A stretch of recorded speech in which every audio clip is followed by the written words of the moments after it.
నమస్తే, welcome to స్వతంత్ర. నా పేరు రహీం. ముందుగా హెడ్లైన్స్ చూద్దాం. ఎన్నికల్లో చంద్రబాబు ఓడిపోవడం ఖాయం, సర్వేలన్నీ వైసీపీకి అనుకూలంగా వచ్చాయన్న అంబటి.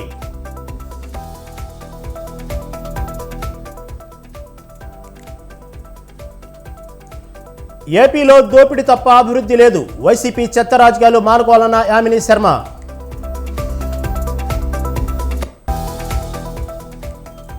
తెలంగాణలో ప్రజలకిచ్చిన హామీలు నెరవేర్చలేదు, కాంగ్రెస్ పార్టీపై ఈటల ఫైర్.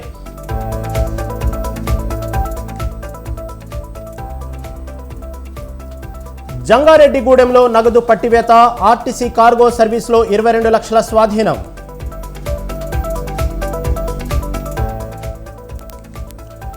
తెలుగు రాష్ట్రాల్లో భానుడి ప్రతాపం, వడగాలులతో అల్లాడిపోతున్న ప్రజలు.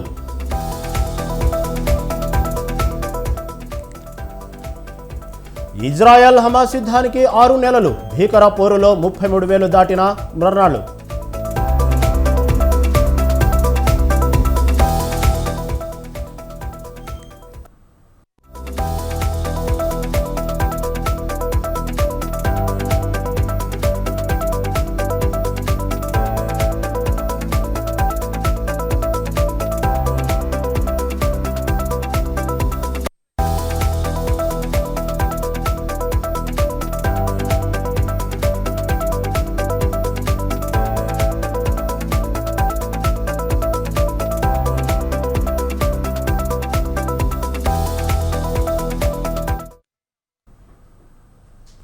బ్రేకింగ్ న్యూస్ చూస్తున్నాం. లోక్సభ ఎన్నికలపై మరింత ఫోకస్ పెట్టారు సీఎం రేవంత్ రెడ్డి. ఈ క్రమంలోనే వరంగల్ పార్లమెంటు నియోజకవర్గ ముఖ్య నేతలతో సమావేశమయ్యారు. ఈ భేటీలో మంత్రి కొండా సురేఖ, సీఎం సలహాదారు వేం నరేందర్ రెడ్డి, వరంగల్ ఎంపీ అభ్యర్థి కడియం కావ్యతో పాటు ఎమ్మెల్యేలు, పార్టీ ముఖ్య నేతలు హాజరయ్యారు. అసెంబ్లీ ఎన్నికల్లో అధికారాన్ని గెలిచి జోష్ మీద ఉన్న హస్తం నేతలు లోక్సభ ఎన్నికల్లోనూ అదే సత్తా చాటాలన్న కుతూహలంతో ఉన్నారు. ఈ నేపథ్యంలోనే ఎప్పటికప్పుడు పార్టీ నేతలకు దిశానిర్దేశం చేస్తున్నారు సీఎం రేవంత్.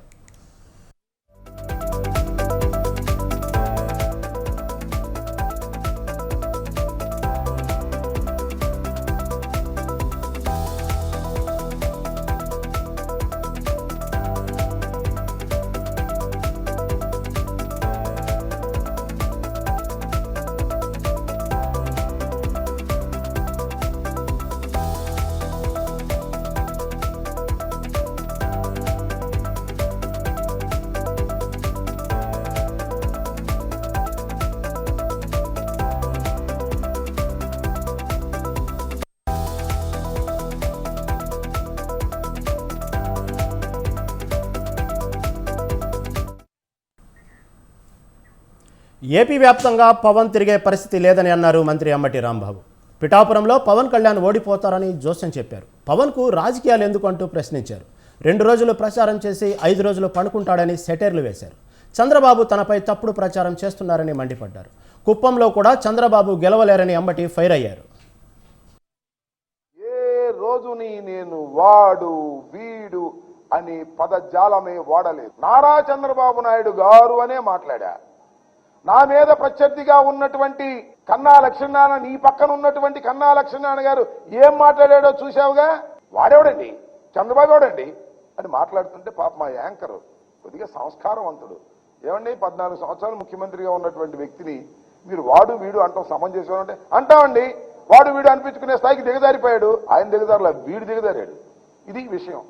వాడు వీడు అనేటువంటి మాటలు, పదజాలాన్ని వాడినటువంటి దుర్మార్గమైన రాజకీయవేత్తను పక్కన పెట్టుకొని నన్ను ఓడించమని చెప్తున్నామంటే ఏం సిగ్గుందా లేదని అడుగుతా ఉన్నా. నేను అనేక సందర్భాలలో తెలుగుదేశానికి చెందినటువంటి వ్యక్తులు సర్వేలు చేసినా కూడా జగన్మోహన్ రెడ్డి ముఖ్యమంత్రి కాబోతున్నాడని చాలా స్పష్టంగా అర్థమైపోయిన తర్వాత ఈ ఫ్రస్ట్రేషన్ లో అలా కనిపిస్తున్నారు. కుప్పంలో ఆయన గెలవడం కూడా కష్టం. లోకేష్ చాలా పెద్ద ప్రచారం చేశాడు, ఇది యువగలం అని తిరిగాడు.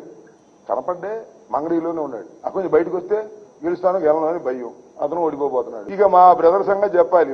మా కులపాయన పిఠాపురంలో పోటీ చేస్తున్నాడు. 2 రోజులు ప్రచారం చేస్తాడు, 5 రోజులు పడుకుంటాడు. ఎందుకంటే నీకు రాజకీయాలు నాకు అర్థం కాలేదు. జ్వరం వచ్చిందంట, జ్వరం వచ్చి పడుకుంటాడు. 2 రోజులు తిరగానే జ్వరం వచ్చింది, ఎండగొట్టింది, మళ్ళీ పడుకుంటాడు, హైదరాబాద్ వెళ్తాడు. అదేమంటే పతితోడు మాట అంటాడు, రాంబాబుకి డ్యాన్స్ వేయటం వచ్చాను.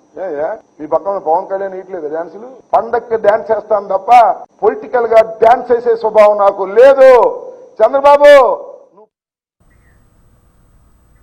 వైసీపీకి రాజీనామా చేసిన ఎమ్మెల్సీ ఇక్బాల్ టీడీపీలో చేరుతున్నారు. నంద్యాల టీడీపీ కార్యాలయంలో మాజీ మంత్రి ఫరూక్ను ఎమ్మెల్సీ ఇక్బాల్ మర్యాదపూర్వకంగా కలిశారు. ఇక్బాల్ తనను కలవడం చాలా సంతోషంగా ఉందని, శాసన మండలిలో ప్రజల సమస్యలపై పోరాడే వ్యక్తుల్లో ఇక్బాల్ కూడా ఒకరని ఫరూక్ తెలిపారు. మైనార్టీ హక్కుల గురించి, మైనార్టీ పరిరక్షణ కోసం ఇక్బాల్ పోరాటం చేశారన్నారు.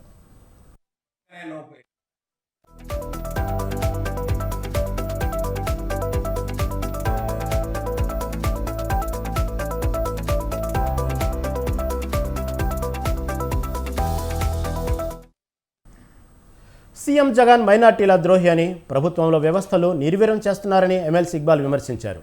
మైనార్టీలకు వైసీపీలో సముచిత స్థానం దక్కడం లేదన్నారు. ఎమ్మెల్సీ పదవికి వైసీపీ ప్రాథమిక సభ్యత్వానికి రాజీనామా చేశానన్నారు. ప్రజలు సంక్షేమంగా ఉండాలంటే వ్యవస్థలలో మార్పులు రావాలన్నారు. ప్రజలకు న్యాయం జరగాలంటే చంద్రబాబుతోనే సాధ్యమన్నారు. టీడీపీలో చేరికపై 2 రోజుల్లో స్పష్టత ఇస్తామన్నారు ఎమ్మెల్సీ ఇక్బాల్.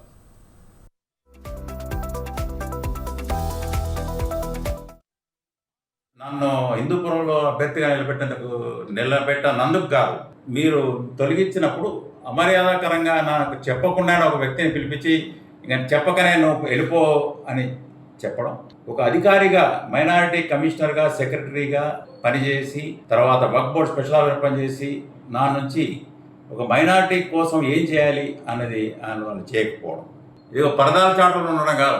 మాకు పొత్తు లేదు అంటూనే ఏ విధంగా పొత్తులతో నడిపిస్తున్నారు, ఏ విధంగా అని ప్రజలు ఎవరు మైనారిటీ నమ్మే స్థితిలో లేరు. నేను కూడా ఐఎమ్ నాట్ కన్విన్స్డ్. మైనారిటీ హక్కుల పరిరక్షణకు, వాళ్ళ సంక్షేమం కోసం పరిణతి చెందిన నాయకుడు, రాజనీతిజ్ఞుడు, అపార అనుభవం ఉన్న చంద్రబాబు నాయుడు గారి లాంటి ఒక నాయకుడి దగ్గర చేస్తే మంచిది. ఆయన అనుభవం స్టేట్కి మంచిది, వ్యవస్థలు బాగుపడతాయి అనే ఉద్దేశంతో నేను తెలుగుదేశం పార్టీలో 2-3 రోజులు చేరబోతున్నాను. నన్ను హిందూపురంలో అభ్యర్థిగా నిలబెట్టనందుకు కాదు, మీరు తొలగించినప్పుడు అమర్యాదకరంగా నాకు చెప్పకుండానే ఒక వ్యక్తిని పిలిపించి ఇంకా చెప్పకనే నువ్వు వెళ్ళిపో అని చెప్పడం, ఒక అధికారిగా మైనారిటీ కమిషనర్గా, సెక్రటరీగా పనిచేసి తర్వాత వక్ఫ్ బోర్డ్ స్పెషల్ ఆఫీసర్ పనిచేసి నా నుంచి వైఎస్ వర్సెస్ వైఎస్. ఈసారి కడప గడపలో అసలు సిసలైన సంగ్రామం జరగబోతుంది. ఏ కుటుంబానికైతే కడప జిల్లా ప్రజలు అండగా నిలబడ్డారో అదే కుటుంబంలోని 2 వ్యక్తులు ప్రత్యర్థులుగా బరిలో నిలవనున్నారు. ఓవైపు సిట్టింగ్ ఎంపీగా ఉన్న వైఎస్ అవినాష్ రెడ్డి, మరోవైపు ఏఐసీసీ చీఫ్గా ఉన్న వైఎస్ షర్మిల నువ్వా నేనా అంటూ పోటీ పడుతున్నారు. అయితే ఈ ఉత్కంఠ పోరులో వివేక హత్యాంశం కీలకంగా మారనుంది. వివేక హత్య చేయించింది అవినాష్ రెడ్డి అని షర్మిల బల్లగుద్ది చెప్పడం, ఇందుకు వివేక కుమార్తె సునీత తోడటం అగ్నికి ఆజ్యం పోసింది. దీంతో కడప గడపలో గెలిచేది నిలిచేది ఎవరనే చర్చ తెరపైకి వచ్చింది.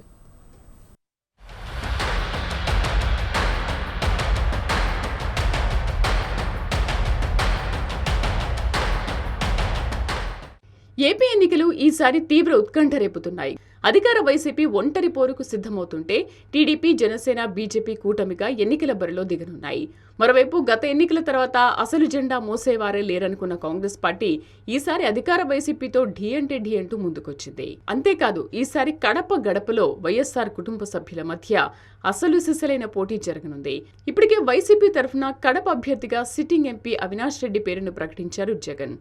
అయితే ఆయనకు ప్రత్యర్థిగా కాంగ్రెస్ అభ్యర్థిగా ఏపీసీసీ చీఫ్ వైఎస్ షర్మిలను బరిలోకి దింపుతోంది ఆ పార్టీ హైకమాండ్. దీంతో వైఎస్ కుటుంబ సభ్యుల మధ్య పోరు రసవత్తరంగా మారనుందంటూ రాజకీయ విశ్లేషకులు అంచనా వేస్తున్నారు.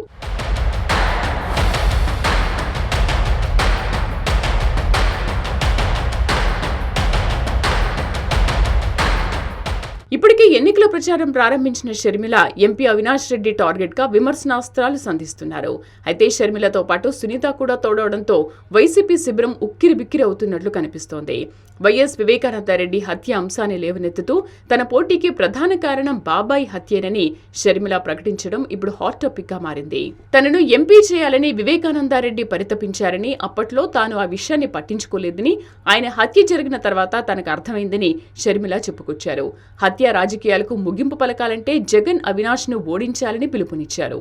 అంతేకాదు జగన్ హత్య రాజకీయాలు ప్రోత్సహించారని, ఆలస్యంగా తెలుసుకున్నానని, వివేకానందరెడ్డిని హత్య చేసిన వారికి మరోసారి ఎంపీ టికెట్ ఇవ్వడం వల్లే తాను పోటీ చేయాల్సి వచ్చిందని షర్మిల ప్రకటించడం రాజకీయ వర్గాల్లో ప్రకంపనలు రేపుతోంది. రాజశేఖర్ రెడ్డి గారి సొంత తమ్ముడిని 5 సంవత్సరాల క్రితం గొడ్డలితో ఘోరాతి ఘోరంగా అతి దారుణంగా చంపేస్తే కనీసం ఈ రోజు వరకైనా న్యాయం జరిగిందా? హంతకులు, హత్య చేసిన వాళ్ళు, హత్య చేపించిన వాళ్ళు యథేచ్ఛగా రోడ్డు మీద తిరుగుతున్నారు అంటే ఇక న్యాయం బ్రతికున్నట్ట? ఎందుకు తిరగగలుగుతున్నారు? ఎందుకు శిక్ష పడలేదు? ఎందుకంటే సాక్షాత్తు ముఖ్యమంత్రి గారు జగన్మోహన్ రెడ్డి గారు అధికారం ఇస్తే అధికారాన్ని వాడుకొని హంతకుల్ని కాపాడుతున్నారు ఈ రోజు జగన్మోహన్ రెడ్డి గారు. కాబట్టే ఈ రోజు అవినాష్ రెడ్డి అనేవాడు దోషైనా కూడా ఈ రోజు వరకు కూడా శిక్ష పడకుండా తిరుగుతున్నారు. కనీసం ఒక్క రోజు కూడా జైల్లో గడపలేదు. 5 సంవత్సరాలు అయిపోయింది చనిపోయి. హత్య చనిపోలేదు, చంపారు. చనిపోలేదు, చంపారు. 5 సంవత్సరాలు అయింది చంపేసి. ఈ రోజు వరకు కూడా ఒక్క రోజు కూడా జైల్లో గడపలేదు. కేవలం జగన్మోహన్ రెడ్డి గారి అధికారాన్ని అడ్డు వేశాడు కాబట్టి. మరోవైపు షర్మిల తరఫున కడప గడపలో వైఎస్ సునీత కూడా ప్రచారం చేస్తున్నారు. వైఎస్ షర్మిలను ఎంపీ చేయాలని తన తండ్రి వైఎస్ వివేకానందరెడ్డి ఎంతగానో తాపత్రయపడ్డారని ఆమె చెప్పారు. రాజకీయాల కోసమే తన తండ్రిని క్రూరంగా హత్య చేశారని ఆవేదన వ్యక్తం చేశారు. హత్య చేయించిన అవినాష్ రెడ్డి మళ్లీ ఎంపీగా పోటీ చేస్తున్నారని, ఆయనను ఓడించాలని పిలుపునిచ్చారు. పదవుల కోసం తమ్ముడిని చంపితే చూసి వైఎస్ రాజశేఖర రెడ్డి తట్టుకునేవారా అని సునీత ప్రశ్నించడం కూడా వైసీపీకి డ్యామేజ్ చేస్తుందని అంటున్నారు. వివేకానందరెడ్డి గారు షర్మిలమ్మని ఎంపీగా నిలబెట్టాలని చాలా ప్రయత్నం చేశారు. ఆ ప్రయత్నం చేయడంలోనే ఆయన ప్రాణం పోతాదని ఎప్పుడు ఊహించుండడు. ఎందుకు అంతగా తాపత్రయపడ్డాడు ఆలోచించండి. ఇప్పుడు షర్మిలమ్మని చూస్తే మీకు ఎవరు గుర్తొస్తారు? సాక్షాత్తు వైఎస్ రాజశేఖర రెడ్డి రూపంలాగా ఉంటది. అదే చిరునవ్వు, అందరినీ కలుపుకొని పోతుంది ఎక్కడికి పోయినా. అదే విధంగా కష్టపడి పనిచేస్తాడు. ఇవన్నీ చూసి వివేకానంద రెడ్డి గారు షర్మిలమ్మ మన కడప జిల్లాలో ఎంపీగా ఉంటే మన ప్రజలకి చాలా అవసరం బాగా అవుతుంది అని చెప్పి ప్రయత్నించాడు. ఆయన చెయ్యలేకపోయాడు. ఇప్పుడు ఆయన కోరిక తీర్చడానికి ఇప్పుడు మీ ముందుకు వచ్చింది షర్మిలమ్మ. ఈ రోజు మనకందరికి ఒక అవకాశం వచ్చింది. మనమందరము కలిసి షర్మిలమ్మను గెలిపిద్దాం. కడప జిల్లా ఎంపీగా షర్మిలమ్మను గెలిపిద్దాం. మీరు వస్తారా ఈ పోరాటంలో? అయితే కడపలో వివేకానందరెడ్డి హత్య అంశం తప్పకుండా ప్రభావం చూపుతుందని విశ్లేషకులు అభిప్రాయపడుతున్నారు.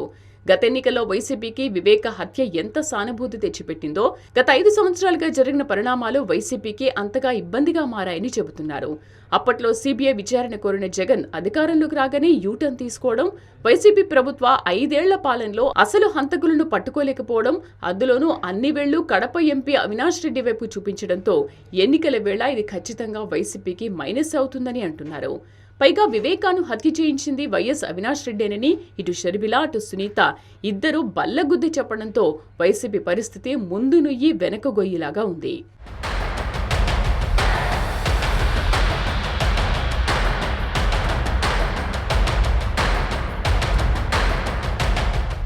సరిగ్గా ఇటువంటి సమయంలోనే షర్మిల వివేకానందరెడ్డి హత్య అంశాన్ని ఎజెండాగా తీసుకుని ఎన్నికల పోటీలో దిగారు. కడపలో రాజకీయాలకు అతీతంగా వైఎస్ కుటుంబ అభిమానులు అధికంగా ఉంటారు. అయితే ఎంపీ పదవి కోసమే వివేకాన్ని దారుణంగా హత్య చేశారన్న ఆరోపణలను ఇంతకాలం నమ్మలేదు. అయితే అదే కుటుంబంలో బాధితులు జగన్ స్వయానా సోదరి షర్మిల కుండబద్దలు కొట్టి చెబుతుండడం, అటు సిబిఐ సైతం నిందితులను ప్రకటించడం వంటి అంశాలు ఎన్నికల్లో బలంగా పనిచేయనున్నాయి. దీంతో పాటు బాబాయిని హత్య చేసిన వారిని జగన్ కాపాడుతున్నారని, హత్య రాజకీయాలను ప్రోత్సహిస్తున్నారని, అధికారంలోకి వచ్చిన తర్వాత మారిపోయారని స్వయానా షర్మిలానే విమర్శలు చేయడం హాట్ టాపిక్ గా మారింది.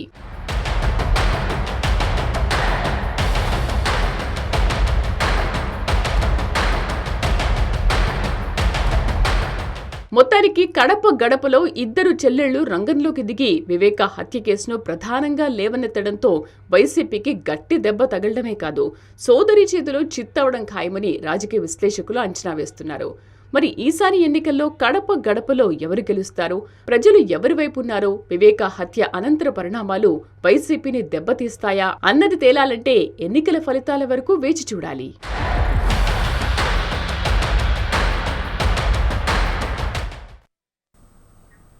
ఒకప్పుడు కేంద్ర ప్రభుత్వం సైనిక్ స్కూల్ సొసైటీ ఆధ్వర్యంలో నడిచిన సైనిక్ స్కూళ్ల నిర్వహణను ఆర్ఎస్ఎస్ బీజేపీ నాయకుల పరం చేస్తున్నారా?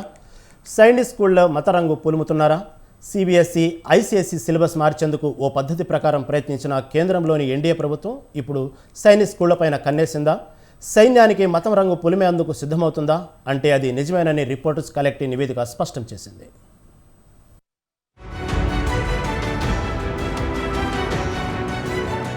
సైనిక్ స్కూళ్లకు గొప్ప చరిత్ర ఉంది. సైనిక్ స్కూళ్లు సంప్రదాయంగా స్వతంత్ర ప్రతిపత్తి గల సైనిక్ స్కూల్ సొసైటీ ఆధ్వర్యంలో నడిచేవి. ఈ స్కూళ్లలో ఉత్తీర్ణత సాధించిన విద్యార్థులు మతాలకు అతీతంగా national defence academy, Indian naval academy వంటి వాటిలో చేరేవారు. 2021లో కేంద్రం భారతదేశంలో సైనిక్ పాఠశాలలను నిర్వహించడానికి ప్రైవేటు సంస్థలకు తలుపులు తెరిచింది. ఆ సంవత్సరం వారి వార్షిక బడ్జెట్లో భారతదేశం అంతటా 100 కొత్త సైనిక్ పాఠశాలలను ఏర్పాటు చేసే ప్రణాళికలను ప్రభుత్వం ప్రకటించింది. అక్టోబర్ 12, 2021న ప్రధానమంత్రి నరేంద్ర మోదీ నేతృత్వంలోని కేంద్ర కేబినెట్ ఈ స్కూళ్లను ప్రస్తుత సైనిక్ స్కూళ్ల కన్నా భిన్నంగా ప్రత్యేక పద్ధతుల్లో నడపాలనే ప్రతిపాదనను ఆమోదించింది. రిపోర్టర్స్ కలెక్టివ్ ఓ నివేదికల్లో ఈ విషయాన్ని వెల్లడించింది. కేంద్ర ప్రభుత్వ పత్రికా ప్రకటనలు సమాచార హక్కు సమాధానాల నుంచి సేకరించిన సమాచారం ఆందోళనకర ధోరణిని సూచిస్తోందని నివేదిక పేర్కొంది.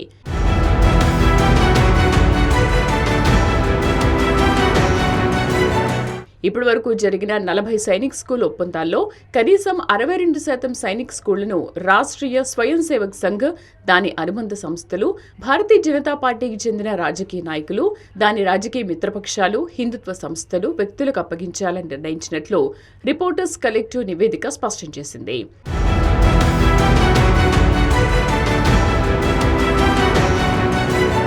ఒకప్పుడు సిబిఎస్ఈ ఆధ్వర్యంలో నడిచిన సైనిక్ స్కూళ్లను బీజేపీ, ఆర్ఎస్ఎస్ నాయకులకు అప్పగించడం పట్ల వివాదం చెలరేగింది.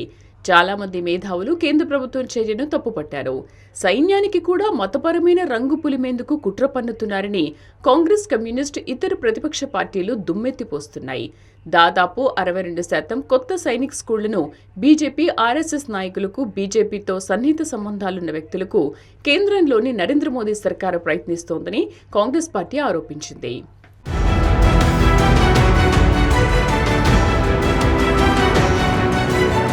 సైనిక స్కూళ్ల నిర్వహణ బాధ్యతలు అప్పగించిన వారిలో ఆర్ఎస్ఎస్, బీజేపీలతో సంబంధం ఉన్న వారి పేర్లను కూడా కాంగ్రెస్ విడుదల చేసింది. వారిలో అరుణాచల్ ప్రదేశ్ ముఖ్యమంత్రి పెమా ఖండు, యూపీ బీజేపీ నాయకురాలు Sadhvi Ritambara, UP BJP MLA Sarita Bhadauria, Rajasthan BJP MLA Mahant Balaknath Yogi, BJP నేతలు రాధాకృష్ణ వికే పాటిల్, బీజేపీ ఎమ్మెల్యే హరిరామ్ రాన్వా, మహారాష్ట్ర మాజీ మంత్రి సద్భావ్ కోట్, మధ్యప్రదేశ్ బీజేపీ ఎమ్మెల్యే సంజయ్ పాఠక్ భార్య నిధి పాఠక్, గుజరాత్ బీజేపీ మాజీ ప్రధాన కార్యదర్శి అశోక్ కుమార్ బావసంగ్ బై చౌదరి, గుజరాత్ అసెంబ్లీ స్పీకర్ శంకర్ చౌదరి ఉన్నారని ఆ జాబితా పేర్కొంది.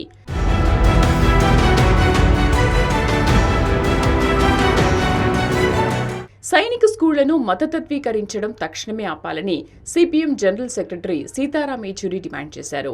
సాయుధ దళాల లౌకిక ప్రమాణాలను నాశనం చేసేందుకు పన్నిన కుట్రలో భాగంగానే సైనిక స్కూళ్లను ఆర్ఎస్ఎస్, బీజేపీ నేతల పరం చేస్తున్నారని, పూర్తిగా కమర్షియలైజ్ చేస్తున్నారని ఆయన ఆరోపించారు. మోదీ ప్రభుత్వం వెంటనే ఈ ప్రతిపాదనలను ఉపసంహరించుకోవాలని డిమాండ్ చేశారు. ఈ వార్త పట్ల ఆగ్రహం, ఆవేదన వ్యక్తం చేస్తూ పలువురు మేధావులు కేంద్ర ప్రభుత్వానికి లేఖలు రాశారు.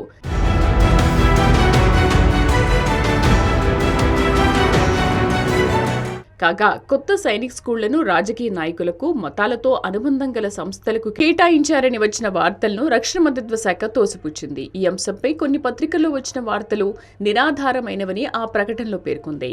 సైనిక్ స్కూళ్లు నడిపే సంస్థల ఖరారుకు స్పష్టమైన, కఠినమైన ప్రక్రియ అనుసరించినట్లు రక్షణ శాఖ ప్రకటనలో తెలిపింది. సంగారెడ్డి జిల్లా కొల్లూరులో భారీగా గంజాయి పట్టుబడింది. 10.5 లక్షల విలువ చేసే 32 కేజీల గంజాయిని మాదాపూర్ ఎస్ఓటీ పోలీసులు పట్టుకుని సీజ్ చేశారు. దీనికి సంబంధించి సంగారెడ్డి జిల్లాకు చెందిన బానోత్ లక్ష్మణ్ అనే యువకుడిని అరెస్ట్ చేశారు. పటాన్చెరు పోలీసులు నిందితుడిపై ఎన్డీపీఎస్ యాక్ట్ కింద కేసు నమోదు చేసి దర్యాప్తు చేపట్టారు. ఆంధ్రప్రదేశ్ నుండి గంజాయి హైదరాబాద్కు తరలిస్తుండగా పోలీసులు పట్టుకున్నారు.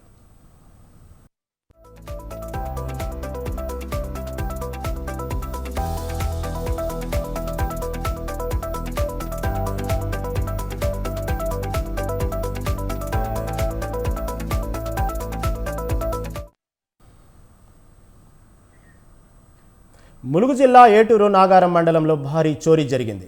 ఆకులవారి ఘనపురం కాలనీలో నాగేశ్వరరావు అనే పోస్టాఫీసు ఉద్యోగి ఇంట్లో గుర్తు తెలియని వ్యక్తులు చోరీకి పాల్పడ్డారు. 7 నెలల కాల వ్యవధిలో ఒకే ఇంట్లో చోరీ జరగగా నెల వ్యవధిలో కాలనీలో 3 సార్లు చోరీ జరిగింది. ఇంట్లో ఎవరు లేని సమయంలో తాళాలు పగలగొట్టి గుర్తు తెలియని వ్యక్తులు బంగారం, వెండి, నగదు అపహరించారు. పోలీసులకు ఫిర్యాదు చేసినా నిర్లక్ష్యంగా వ్యవహరిస్తున్నారని కాలనీవాసులు ఆగ్రహం వ్యక్తం చేస్తున్నారు. కేసు నమోదు చేసుకున్న పోలీసులు దర్యాప్తు చేపడుతున్నారు.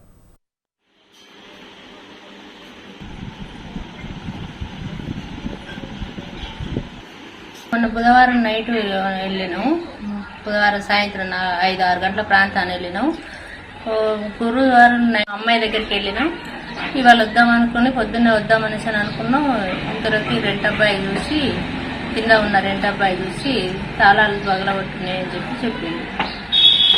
ఇంట్లో పోలీస్ కంప్లైంట్ అవి ఇస్తే వాళ్ళు వచ్చి అవన్నీ చూసుకుంటూ ఇది చేశారు. ఒకటి గల్ల గురికి పోయింది, హ్యాండ్ బ్యాగ్లో ఒక 50-500 ఉండాయి పోయింది.